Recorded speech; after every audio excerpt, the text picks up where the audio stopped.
Mario Maldonado. I am the head of clinical development for global endocrinology at Recordati Rare Diseases. I'm based in Basel in Switzerland. Recordati, in our division of Recordati Rare Diseases, we have one of our divisions is endocrinology, where basically what we do is that we have two endocrine compounds, pasireotide, commercially known as Signifor, and Osilodrostat, which is Isturisa. Right now, for Signifor, it's indicated for the treatment in patients with Cushing's, as well as patients with acromegaly. So those are mostly non-pituitary conditions. And for Isturisa, it's indicated for Cushing syndrome. Actually, we recently got an expanded indication in the US where it is indicated for the treatment of hypercortisolemia in patients with endogenous Cushing syndrome who are not controlled by surgery or are not surgical candidates. We had several poster presentations, and also we had 4 poster presentations, 3 presentations for Isturisa, for Osilodrostat.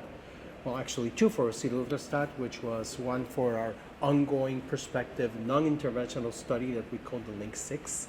And this was kind of like an interim analysis. This is a study where we are recruiting roughly 200 patients with Cushing syndrome.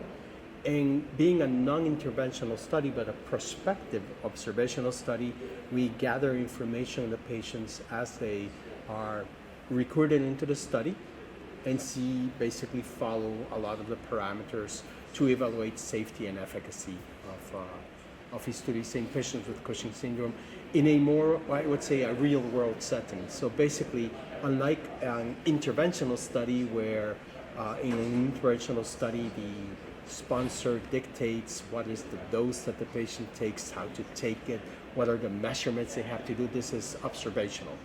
So we rely on on the clinical judgment of the physicians to decide what they need to measure and how they measure efficacy. But obviously, very important, we do record safety, and we do ask them to put in all the safety information that they see while the patient has been in the study or recruiting in the study. So that's a LINC 6 study. We had also what was a rollover study of several of the Isturisa studies that were done by Novartis. And actually, we kind of inherited this study from Novartis. And that study already completed. It was kind of like a long-term follow-up of patients on Isturisa that had participated in our interventional clinical trials. And then there was the poster for the rollover study of the pasireotide program. Again, studies that were performed by Novartis. And in this one, basically, we had the long-term extension of patients who had participated in these Novartis studies. And we had patients that had up to, I'm trying to recall, and I think it was more than 10 years of follow-up in a couple of patients. So it's interesting to have that kind of long-term follow-up, at least in a handful of patients, but it's good to be able to report that information. The other poster was for pasireotide, but this was not in the approved indications, but it is for an indication that we're exploring and we're studying, which is post-bariatric hypoglycemia. Basically, many patients who have bariatric surgery for obesity, about roughly a year after the surgery, they start to develop symptoms of low blood sugars and actually having low blood sugars after they eat. And this is a condition that we call the hyperinsulinemic hypoglycemia. In other words, it's too much insulin causing the patient to drop their blood glucose level. So obviously, it's not because they're not taking insulin or any medication that increases insulin. Is basically that because of the surgery, they have a very quick rise in glucose, which prompts a very quick rise in incretin hormones and insulin. But when the insulin is reaching peak concentrations in the body, because of the bariatric surgery or the surgery for obesity, they haven't absorbed that much nutrients. So therefore, glucose levels are perhaps normal, and with a high concentration of insulin, it causes the hypoglycemia, which is not only uncomfortable for the patient, but it's actually life-threatening. So we have a poster that was the ongoing, the design of the ongoing study. We have a phase 2b study that's still ongoing, where it's a dose-ranging study where we randomize patients to several doses of pasireotide or placebo, and we follow their likelihood of developing hypoglycemia. So that's the next area of interest or the next disease that we're trying to find if pasireotide is going to be safe and effective in this patient. I think an interesting take-home message, especially for this long-term follow-ups, is that the safety profile continues to be what has been established for both Signifor and Isturisa.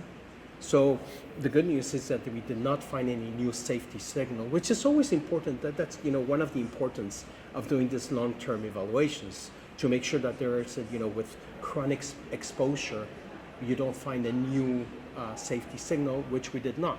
So basically, the established safety is the same, and the adverse events were consistent with what we know of the mechanisms of action of both Isturisa and Signifor. And also, we were able to gather some efficacy data where we saw really nice, kind of like a really sustained efficacy in the, however you measure efficacy. For example, in acromegaly, sustained efficacy of keeping IGF-1 levels down. In Cushing's, it would be keeping urine-free cortisol levels down or cortisol measures down. So this was really important to also show a long-term efficacy. And again, this is the importance of this sort of studies. In Recordati, we're still dealing with the excitement from the April approval of the FDA of the supplemental new drug application that we had for the Isturisa, where, as you perhaps know, before April of this year, the Isturisa was approved for Cushing's disease. So patients with Cushing's disease who were not cured by surgery or were not surgical candidates. But now we obviously worked with the FDA, and we showed our dossier with all the studies, including retrospective studies, prospective studies, studies in patients with Cushing's disease, studies in patients with non-pituitary Cushing's syndrome, and we were able to prove the efficacy and safety so that we could expand the indication to now cover all forms of endogenous Cushing's syndrome. Of course, the first line therapy is surgery, so it's for patients who did not respond to surgery or for whom surgery is not indicated. And again, it's for endogenous Cushing's syndrome. So again, it's we're really excited about this, having this expanded indication, and now it's our role to continue to show to the world through our studies and through doing post-hoc analyses and publishing these analyses of the safety and efficacy of Isturisa in Cushing's.